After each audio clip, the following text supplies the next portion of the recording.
Zbadal som, ako po ceste beha kačička s malým. Zastal som a v kanáli som videl, že sa pohybujú ďalšie malé. 6 mláďat spadlo do hlbokého kanála krytého mrežou. Ich mama sa k ním nevedela dostať a pobehovala po rušnej ceste.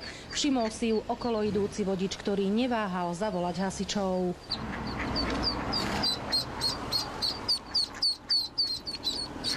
Za mamičkou. Moje, aké si rýchle. Zlaté to je.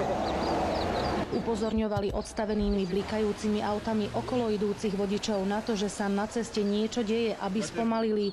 Ďalšie mláďa uviazlo na druhej strane cesty. Hasiči liezli do kanála popri autách, ktoré cestou prechádzali. V premávke si tak museli dávať pozor aj sami na seba.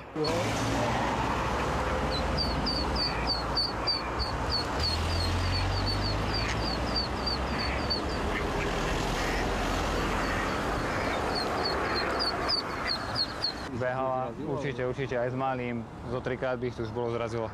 Kačacia rodina prešla z Hrona cez 2 dvojprúdovky plné aut. Hasiči ich naložili do vaku a odviezli späť k vode.